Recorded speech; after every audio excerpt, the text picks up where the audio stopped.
The humid air over the Pacific shimmered as the first formation of American bombers appeared on the horizon. From the cockpits of Japanese Zeros circling high above, the view was almost laughable. These American machines looked clumsy, weighed down with engines and steel, crawling across the sky like lumbering whales. To the Japanese pilots, men trained to dance in the air with precision and grace, they seemed like targets from a shooting gallery. Many even joked over the radio, slow, fat, helpless. But was that really the truth? In the first year of the Pacific War, it certainly seemed that way. The Zero, sleek and agile, could cut through bombers with ease. Its pilots, veterans of a brutal training system, had discipline and skill far beyond what their opponents expected. With their cannons and machine guns, they tore into American formations, scattering them, setting fuel tanks ablaze, sending great plumes of smoke rising from the waves below. For a moment, Japan's air power seemed unstoppable. Yet hidden in those early victories was a danger the Zero's pilots did not see. Because while they mocked the flying barns of the Americans, those same bombers carried a truth more dangerous than bombs themselves. They revealed the industrial muscle of the United States, a nation that could build, rebuild, and replace machines faster than Japan could ever hope to. Every bomber that went down would be replaced. Every pilot lost would soon have another in his place. For the Zero's elite, however, each loss cut deeper, each death irreplaceable. And so the laughter faded. By the time the war turned, when Japan's veterans had been thinned to the bone, the same bombers that once seemed ridiculous were flying with swarms of escorts. Thunderbolts, Lightnings, Mustangs, aircraft designed to exploit every flaw of the Zero. And as Japan's pilots were rushed into combat with only a fraction of the training their predecessors had received, they found themselves overwhelmed by a sky filled with steel, fire, and endless waves of machines. The result? Nearly 90% of all Zero pilots who went to war never came home. What began as a story of dominance ended as a tragedy of attrition, of a doctrine that believed skill alone could defeat industry, and of an aircraft that embodied both brilliance and fatal weakness. So tonight, let us step back into those skies, into the cockpit of the A6M Zero, into the minds of the men who flew it, and into the clash that defined the Pacific Air War. We'll see how arrogance, courage, sacrifice, and overwhelming numbers shaped one of the most brutal chapters in aviation history. And as we unfold this story, ask yourself, could the outcome have been any different? Or was the fate of Japan's finest pilots sealed from the moment they laughed at those slow American bombers? Stay with me because by the end you may see the Zero, and the men who flew it, in a very different light. And if you enjoy this deep dive into World War II aviation history, don't forget to subscribe to the channel, leave a comment with your thoughts, and share this story with others who love history. Every like and comment helps bring more forgotten chapters like this to life. When Japan first turned its attention to dominating the skies over the Pacific, its naval leaders faced a challenge unlike any other: how to build a fighter that could reach across vast stretches of ocean, take off from the rolling deck of a carrier, and defeat any opponent it might encounter. In the late 1930s, this seemed an impossible task. Most fighters of the day were short-ranged, fragile machines, capable of dueling over European fields but hardly suited to the open expanses of the Pacific. Yet out of this need came an aircraft that seemed to defy the limits of design, the Mitsubishi A6M Zero. It was the brainchild of engineer Jiro Horikoshi, who accepted demands that other companies had already called unrealistic. The Navy wanted speed and range, agility and firepower, all packed into a frame light enough to launch from carriers. To achieve this, compromises would be brutal.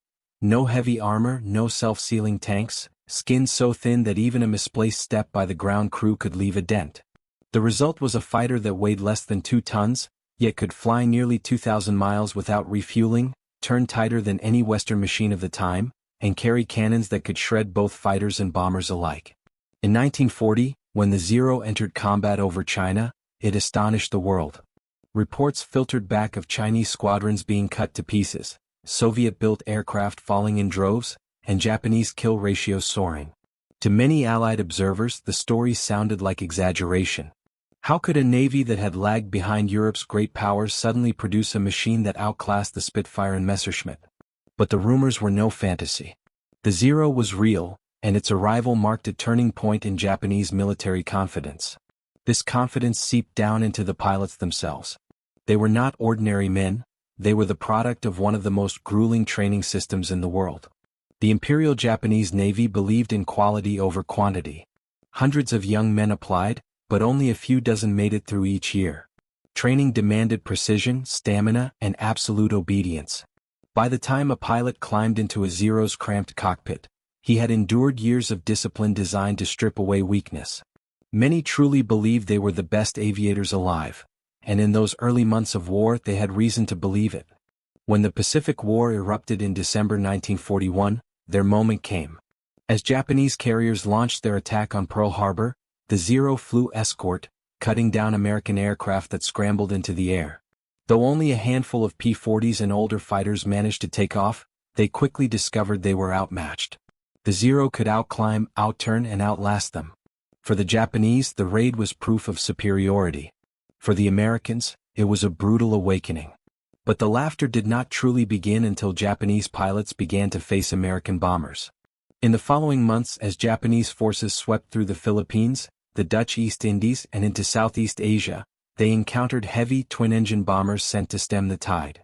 To the Zero pilots, these aircraft were ungainly beasts.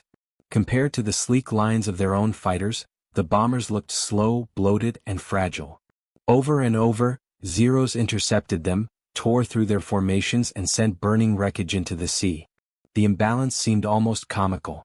Here were American machines, built heavy, designed to carry bombs across long distances, but incapable of evading the swift attacks of Japan's nimble hunters. Pilots joked that these raids were gifts, easy kills that only padded their tallies. Reports of bombers cut down before reaching their targets reinforced the belief that America's reliance on such machines was foolish. Why build something so large and slow when a single Zero could carve it apart? The arrogance grew. Some pilots even developed a ritual of sorts, gathering in mess halls after sorties, replaying the day's kills, laughing at the flying barns they had faced. To them, the outcome of this war seemed clear. Speed, maneuverability, and pilot skill would always triumph over lumbering machines. The Zero was untouchable, and so too were they. But beneath the surface of this confidence lay cracks they did not yet see. The Zero's light construction, which had given it its brilliance, also made it fragile. A single well-placed burst could set its tanks ablaze. Its pilots, though elite, were few in number. Every loss chipped away at a pool that could not be replaced quickly. And perhaps most dangerous of all, the Japanese command had underestimated the very enemy they mocked. America's bombers were not meant to win elegant duels in the sky. They were symbols of something larger. A country with industrial power on a scale Japan could not match. A country that could lose planes today and build twice as many tomorrow. For now, though, the skies belonged to the Zero. From Pearl Harbor through early 1942, its reign was unchallenged. Pilots who returned from missions against bombers carried with them not only victories but also a sense of inevitability. Surely no nation could withstand such dominance. Surely the laughter was justified. And yet, as the war stretched into its second year, the very things that had made the Zero untouchable began to draw the attention of its enemies. American intelligence wanted to know, what was this plane really? How did it turn so fast, fly so far, and yet seem so delicate?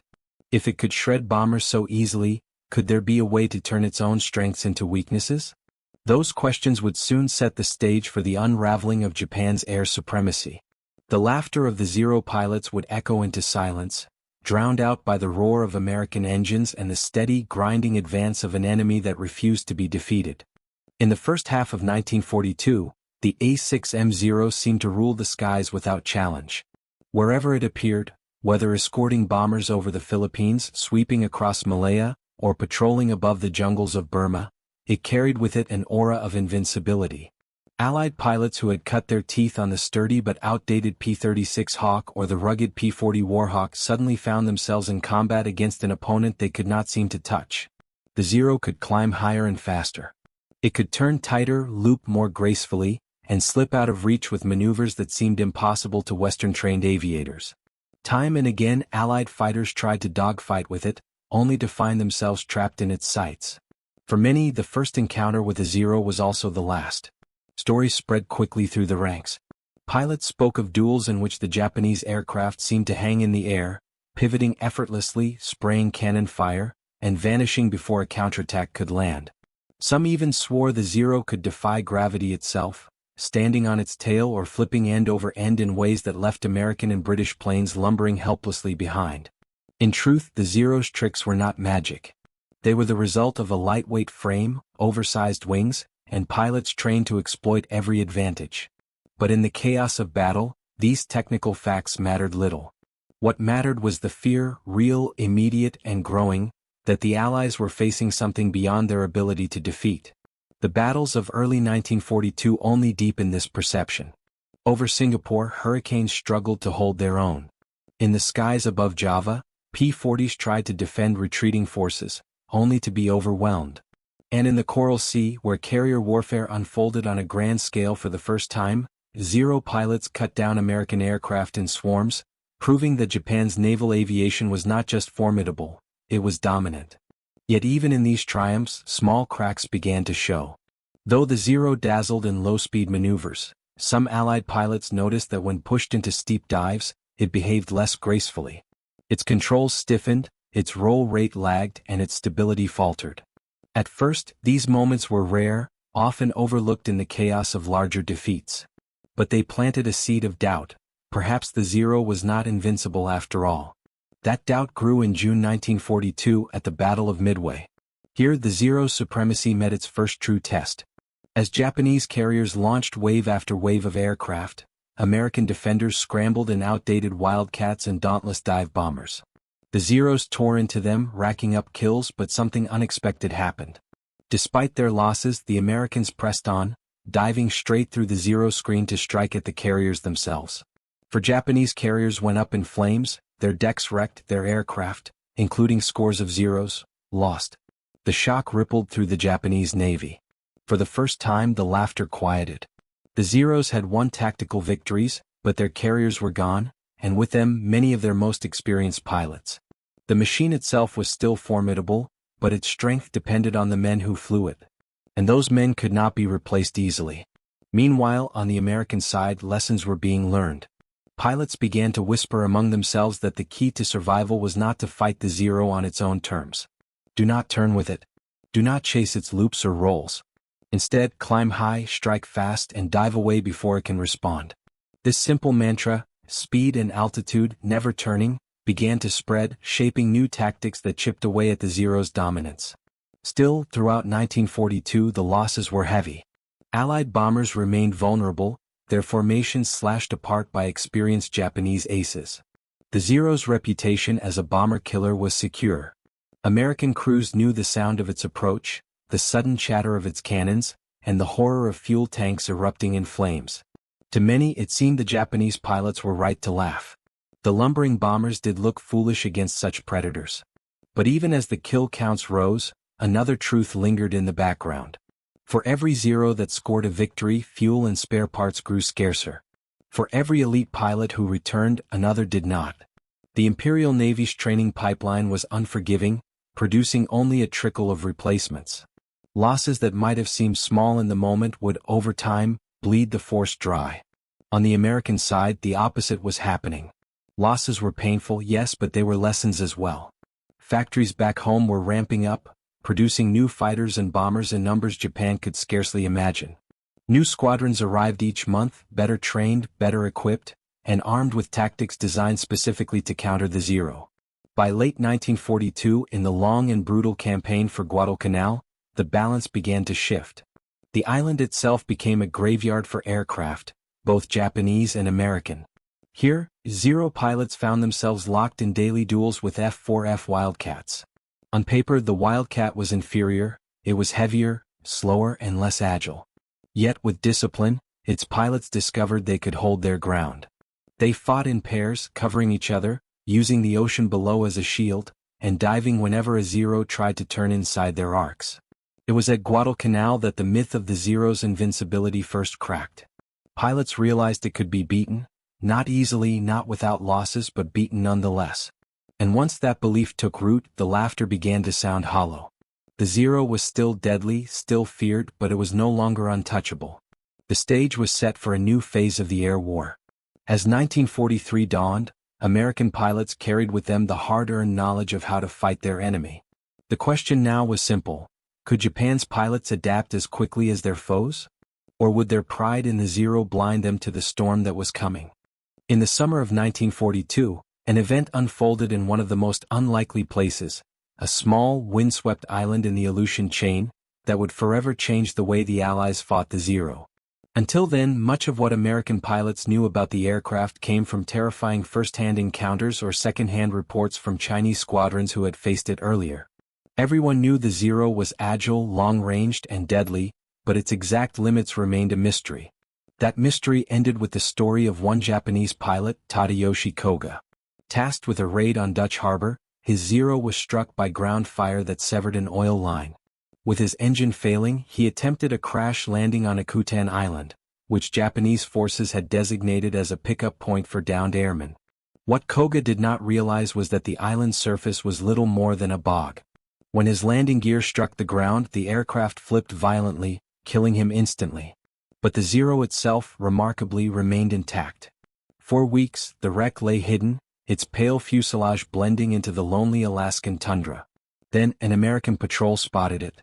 Salvage crews rushed in, careful not to destroy what might prove to be a treasure.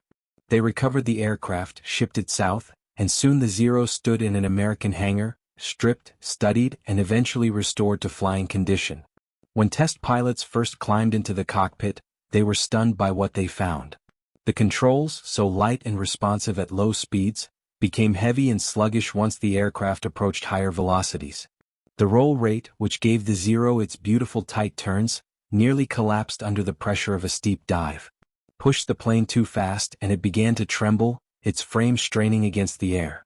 In those moments, the untouchable fighter was vulnerable. More weaknesses revealed themselves. The Zero lacked armor plating around the pilot and engine. One burst of concentrated fire could bring it down. Its fuel tanks were unprotected, meaning a single tracer round might ignite it in seconds. Even its carburetor betrayed it. Under zero-gravity conditions, the engine could flood, sputter, and die. To the Americans, these discoveries were gold. For the first time, they had a handbook not just on what the Zero could do, but on what it could not. These lessons filtered quickly into training manuals. Pilots were taught, never dogfight a Zero at low speeds. Do not chase it in a turn. Instead, climb, dive, and attack with speed. Strike in short, brutal bursts, then withdraw before the Japanese pilot could recover. These were called boom and zoom tactics, and they transformed the way Allied aviators fought. At the same time, new tactics of cooperation emerged. John Jimmy Thatch, an American naval aviator, had already been experimenting with a maneuver he sketched out at his kitchen table with nothing more than matchsticks. It became known as the Thatch Weave. The principle was simple: two fighters flew side by side. If a Zero latched onto one, both would turn toward each other, crossing paths. In doing so, the hunted pilot lured the enemy directly into the guns of his wingman. What began as theory was soon tested in the crucible of combat at Midway and Guadalcanal, and it worked. These changes marked the beginning of the end of the Zero's aura. What had once been seen as an almost mystical machine was now understood as a tool with sharp edges but also fragile flaws. For the American pilot, this shift in knowledge was liberating. Fear gave way to discipline, and discipline brought results. Wildcats and later Corsairs could not turn with a Zero, but they could dive on it, punish it, and climb away. Each engagement became less of a desperate duel and more of a calculated exchange. Meanwhile, the bomber crews who had once seemed like helpless targets began to see their odds improve. Flying in tighter formations, shielded by evolving escort tactics, they could rely on covering fire from their own gunners and from escorting fighters who now understood the Zero's weaknesses. The laughter of Japanese pilots, once easy and mocking, now had an edge of tension. Attacks on American formations grew bloodier, riskier. Victory was still possible, but it no longer came cheap. The deeper problem for Japan was not just tactical, it was strategic. Each Zero lost in combat was more than just an airframe. It was the life of a highly trained pilot, the product of years of selection and discipline. And as 1942 turned into 1943, those losses mounted. At Guadalcanal alone, attrition was merciless. Experienced aces fell in battle, and their replacements were increasingly green. Training programs that once stretched over years were compressed into months.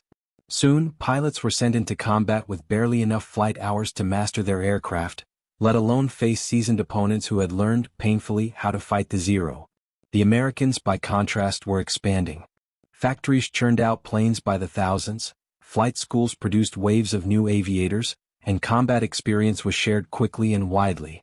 The lessons from the captured Zero, combined with the blood-soaked experiments of Guadalcanal, meant that every new squadron entered the fight with knowledge their predecessors had lacked. And so the tide began to shift. Where once the Zero had swept the sky like a predator among prey, now it found itself stalked, ambushed, and destroyed in ever-increasing numbers. What had seemed like a warplane destined for eternal dominance was being revealed as something more fragile.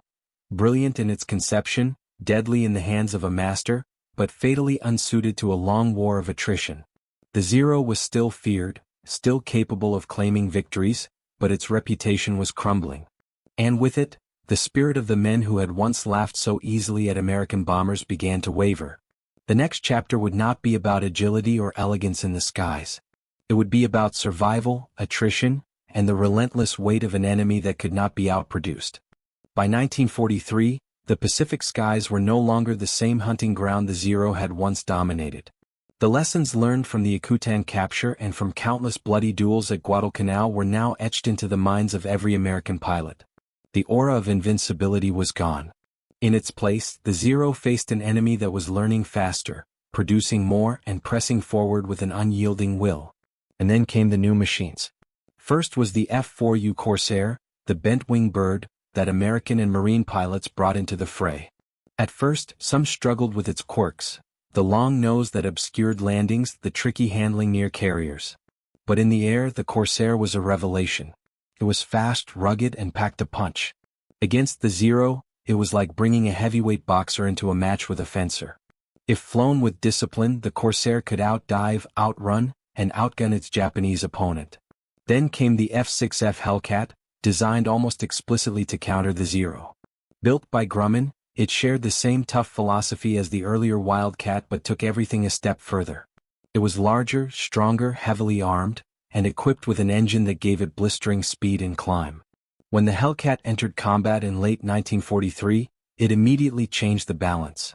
Pilots quickly realized that the Hellcat could match the Zero's agility at medium speeds and overwhelm it in every other category. The numbers tell the story. In its first year of service, the Hellcat shot down thousands of Japanese aircraft for relatively light losses of its own. 4 Zero pilots, once so confident, the experience was jarring. They dove into combat expecting to outmaneuver the enemy as they always had, only to find that their advantage was gone. Worse still, they now faced swarms of these new fighters, not just a handful. The heart of the problem lay not in the aircraft alone but in the men flying them. By 1943, Japan's once elite aviators were thinning out. The battles of Midway, the Solomons, and the Aleutians had cost the Imperial Navy dearly. Many of its best had fallen, and those who remained were exhausted, flying mission after mission with no respite. The replacements who arrived at the front were not the equals of their predecessors. The rigorous training program of the pre-war years, which had molded only a few dozen graduates annually, could not be sustained in a war of attrition. The pipeline was shortened, standards lowered, and hours in the cockpit drastically reduced. By contrast, American training was expanding. Pilots arrived in combat theaters with hundreds of flight hours, drilled not only in handling their machines but also in the new tactics developed specifically to defeat the Zero. Where once Japanese pilots had mocked their opponents as clumsy and inexperienced, they now faced Americans who fought with precision, teamwork, and the confidence of overwhelming numbers. The skies above the Central Pacific began to reflect this change. In 1943, during the campaign for the Gilbert and Marshall Islands, the Zero could still be found escorting bombers or defending garrisons, but its effectiveness was dwindling. The American advance was relentless, and with each island seized came new airfields, new bases, and more fighters. For every Zero destroyed, another gap opened in Japan's already stretched defenses. Then came 1944, and with it, the battles that sealed the fate of the Zero and its pilots. In June, during the Battle of the Philippine Sea, the largest carrier battle in history erupted. Japan launched wave after wave of aircraft to strike the advancing American fleet.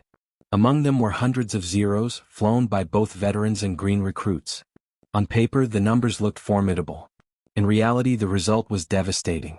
American radar detected the incoming formations long before they arrived, giving Hellcat squadrons time to climb and position themselves perfectly.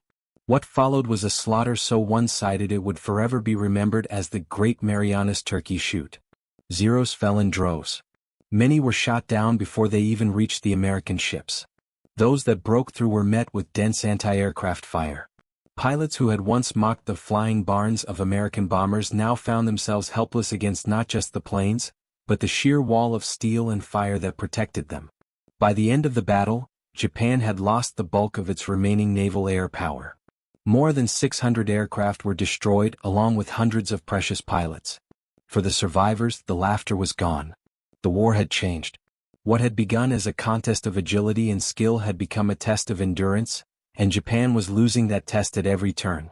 The Zero, designed for quick victories and flown by men expected to be untouchable, was now being asked to serve in a conflict where losses mounted daily, where replacements were untrained, and where the enemy only grew stronger. Yet the tragedy was not only in the statistics but in the human cost. Many young men who strapped into a Zero in 1944 did so knowing their odds of survival were slim. The aircraft they flew, once the pride of the empire, was increasingly outdated. Its thin skin, unarmored cockpit, and unprotected fuel tanks turned it into a death trap against American guns. The very design choices that had once allowed it to dominate were now the reasons it could not survive. Still they flew. Out of duty, out of loyalty, out of the belief that sacrifice might somehow stem the tide. But the tide was unstoppable. By late 1944, nearly 9 out of 10 Zero pilots who had gone to war had been lost. Some fell in combat, others in desperate missions, and many more in the final act of despair yet to come, kamikaze attacks. The Zero had begun as a weapon of triumph, a machine that symbolized Japan's sudden dominance. By 1944, it had become something else entirely, the coffin of a generation of young men, sacrificed in a war their nation could no longer hope to win. By late 1944, the skies of the Pacific had transformed into something unrecognizable from the heady days of 1941. The Zero, once feared as a predator, was now often prey. Yet Japan, cornered and desperate, continued to hurl its remaining air strength into battle. It was no longer about gaining superiority, it was about survival, about buying time, about fighting even when the fight was hopeless. But here is the tragedy.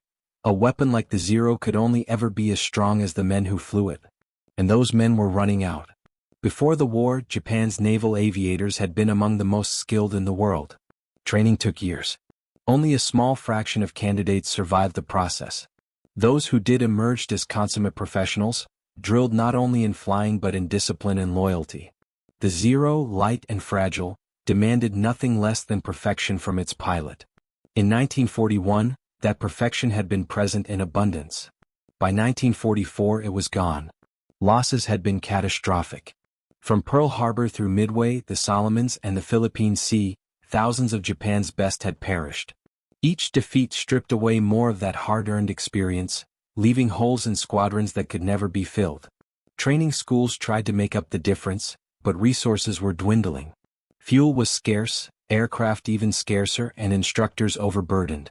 Students who once would have spent hundreds of hours in the air now graduated with barely a fraction of that. In some cases, young men entered combat with fewer than 50 flight hours. 50.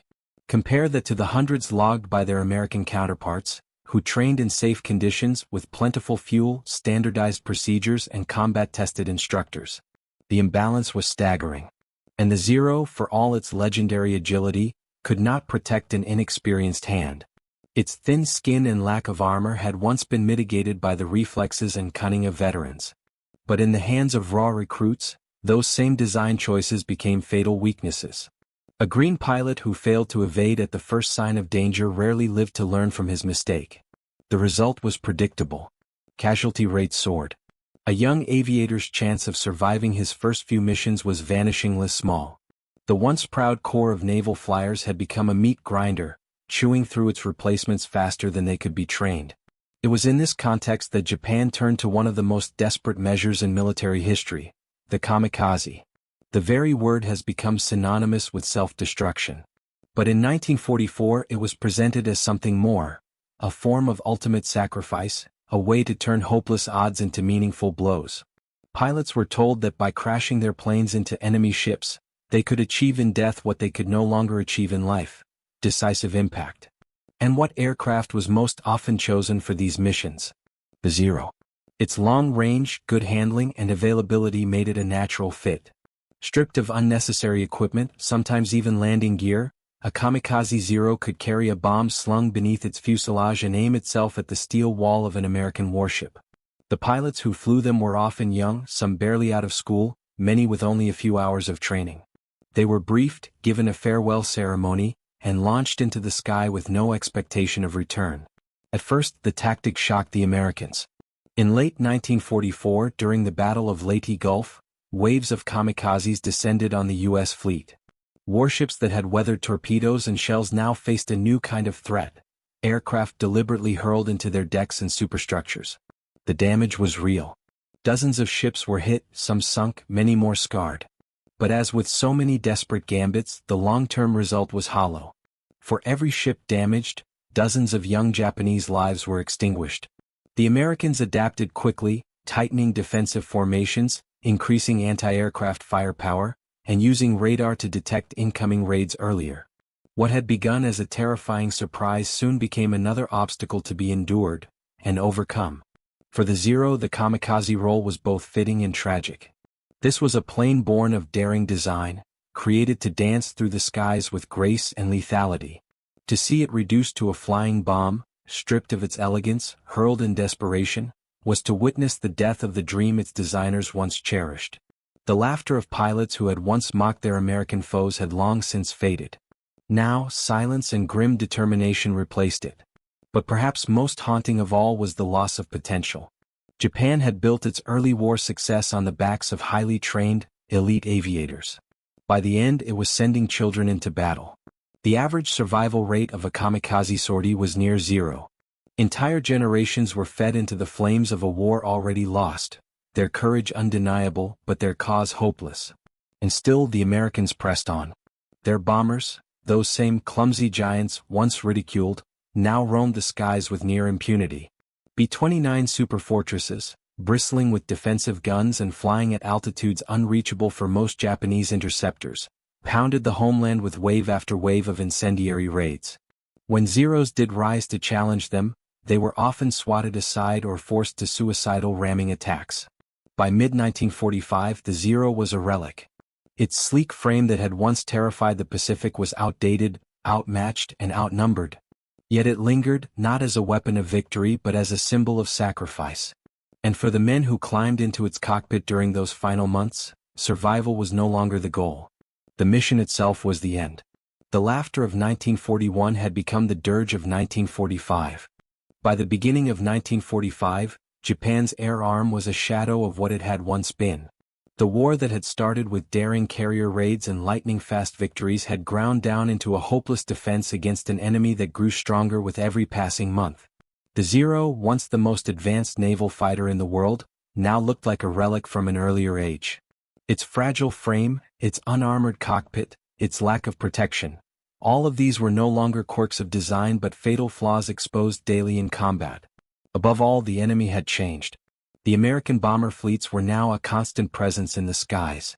The Boeing B-29 Superfortress was unlike anything Japan had faced before. Massive, gleaming machines that dwarfed anything in the Japanese arsenal, they flew higher, faster, and farther than the Zero could reliably intercept. Bristling with .50 caliber machine guns and remote-controlled turrets, the B-29s were designed to fight their way through enemy skies. When they appeared over Japan, they seemed less like aircraft and more like floating fortresses that shrugged off interception attempts. For Zero pilots, the sight of these giants was maddening. They had once laughed at American bombers, calling them slow, ungainly, easy prey for their nimble machines. Now the tables had turned. Zeros that tried to climb and intercept found themselves struggling to reach the altitudes where the superfortresses cruised. Even when they did manage to close in, their light armament often lacked the punch to bring the bombers down quickly. Worse still, the defensive fire from a formation of B-29s was lethal. A single Zero making a frontal approach might face dozens of machine guns opening up in unison, filling the sky with tracers and tearing fragile aluminum to shreds. What must it have felt like for those young Japanese aviators? To gun their engines, to claw their way up into the thin air, only to see an endless wave of American bombers stretching from horizon to horizon? To know that even if they managed to down one, 10 more would press on, and the city below would still burn? The frustration soon gave way to despair. The Japanese high command, aware that conventional interception was failing, leaned even more heavily on kamikaze tactics. Entire units of Zeros were assigned not to dogfight, but to ram themselves into the bombers or into the ships supplying them. But even this strategy could not halt the storm. American production lines churned out aircraft at a rate Japan could never hope to match. For every Zero lost, replacements grew scarcer. For every B-29 shot down, dozens more arrived fresh from factories half a world away. The devastation inflicted by the bombers was immense. Tokyo, Osaka, Nagoya, names that once stood for vibrant cities, were reduced to smoking ruins. Incendiary bombs turned wooden neighborhoods into infernos, creating firestorms that consumed everything in their path. From the cockpits of Zeros, pilots could see their homeland itself burning beneath them.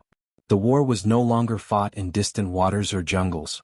It was at Japan's very doorstep, and the Zero could do little to stop it. And then came the summer of 1945, when the unthinkable happened. On August 6, a single B-29 named Enola Gay dropped the first atomic bomb on Hiroshima. In an instant, the city was obliterated. 3 days later, another B-29 delivered the second bomb over Nagasaki.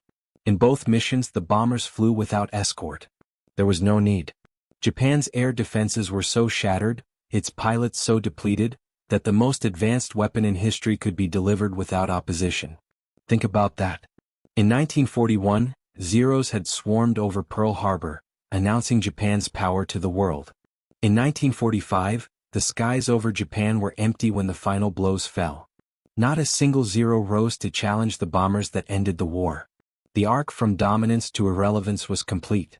For the pilots who survived to see this end, the emotions must have been complex. Pride in what they had once accomplished. Grief for the comrades who had never returned. Anguish at seeing their homeland ravaged from above, powerless to stop it. The Zero had promised them mastery of the skies. Instead, it had carried them into a war of attrition they could not win. By the time Japan surrendered, nearly 90% of the men who had flown the Zero were gone. Some had perished in the early triumphs, others in the long grind of attrition, and countless more in the kamikaze missions of the final year. The aircraft that had once seemed untouchable had become the grave of an entire generation of aviators. And yet, even in defeat, the Zero left a legacy. Allied pilots who had faced it never forgot its agility, its sudden strikes, the way it could twist and turn in a dogfight. Engineers studied it closely, acknowledging its brilliance even as they exploited its weaknesses. In a strange way, the Zero's fall paved the way for the future of aerial warfare. It showed the importance of balance. Speed and range meant nothing without protection, firepower, and durability. It showed the futility of building war around a handful of elite pilots when your enemy can produce thousands. And above all, it showed that no matter how advanced a machine may be, war is ultimately won by endurance, not perfection. The Zero entered history as both legend and cautionary tale. For Japan, it was the proud symbol of their rise and the bitter reminder of their fall. For America, it was a foe both respected and overcome.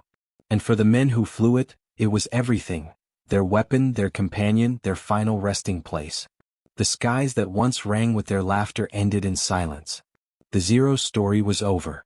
When the guns fell silent in August 1945, Japan lay in ruins. Its cities were shattered, its navy broken, its empire gone. The Zero, once a shining symbol of imperial ambition, stood as a ghost of that lost dream. It had begun as a miracle machine, a fighter that outclassed all opponents, flown by the best-trained aviators in the world. 4 years later, it ended as a desperate weapon of sacrifice, hurled into impossible missions by boys who had barely learned to fly. How do we measure such a journey? Was the Zero a success because of its early triumphs? Or was it a failure because of its eventual irrelevance? The truth, as with so much in war, lies somewhere in between. In its first 2 years, the Zero changed the balance of the Pacific. It forced the Allies to rethink everything they knew about aerial combat. It proved that Japan could build aircraft equal to or even greater than anything in the West. For a time, it gave Japan dominance over skies stretching from Pearl Harbor to Singapore. Those victories were real, and the fear it inspired in American and British pilots was genuine. But the Zero also carried within it the seeds of its downfall. Its very design, the thin skin, the lack of armor, the focus on agility over survival, meant it could never adapt to a war of attrition. Against a foe like the United States, with its endless factories and vast reserves of manpower, perfection in design was not enough. Endurance mattered more. Numbers mattered more. Protection mattered more. And as soon as the Americans understood its weaknesses, the Zero's days were numbered.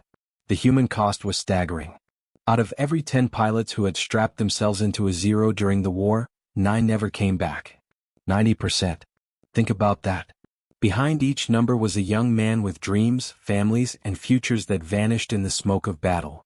Many of them were not fanatical warriors but ordinary youths pressed into extraordinary circumstances. They laughed at American bombers in 1941 because it was unthinkable that such clumsy machines could challenge them. They were still laughing when the first victories came. But by 1945, there was no laughter left. Only duty, only sacrifice, only silence. The Zero's legacy today is complex. In museums across the world, restored examples stand gleaming under bright lights, admired for their beauty and innovation. Visitors marvel at their sleek lines, their light frames, their elegant simplicity. They look almost fragile compared to the rugged fighters of the Allies. And in a way, that fragility tells the whole story. For historians, the Zero is a reminder of how quickly the tides of war can turn. For engineers, it is a study in the trade-offs between performance and protection. For pilots, it is a lesson in the importance of training, teamwork, and discipline over individual brilliance. And for all of us, it is a symbol of the human cost of conflict, the courage, the tragedy, and the futility of lives cut short. What if Japan had invested more in protecting its pilots instead of demanding perfection from them? What if they had focused on sustainable production instead of chasing technical marvels? What if they had chosen to negotiate instead of pushing for dominance? History does not answer these questions. But asking them helps us see the war not just as a clash of machines, but as a clash of choices. Today, when we look at the Zero, we see more than an airplane. We see a story of arrogance and brilliance, of triumph and tragedy. We see how men once laughed at their enemies, only to discover too late that those enemies had the will and the resources to adapt, endure, and overcome. And maybe that is the final lesson of the Zero. In war, as in life, underestimating your opponent is a dangerous mistake. The Zero was built on the belief that agility and skill would always triumph. The Americans proved that persistence, numbers, and adaptability could win even against the finest machines. So the next time you hear the whine of an old radial engine or see the silhouette of a fighter in a museum hangar, think of the young men who once trusted their lives to those wings. Think of the laughter that greeted American bombers in 1941, and the silence that followed in 1945. The story of the Zero is not just about airplanes. It is about the cost of ambition, the weight of sacrifice, and the sobering truth that war rarely ends the way it begins. And if you've followed this journey with us, from the early triumphs to the final silence, consider this. History is full of stories like the Zero's waiting to be uncovered. Some inspire, some horrify, but all of them teach us something about the world we live in today. If you'd like to hear more stories like this, of forgotten battles, overlooked machines, and the people who lived and died inside them, make sure to subscribe to the channel. Share your thoughts in the comments. What do you think the greatest lesson of the Zero really is? Was it the brilliance of its design, or the tragedy of its sacrifice? Because in the end, history only lives if we keep telling it. And together we can keep these stories alive.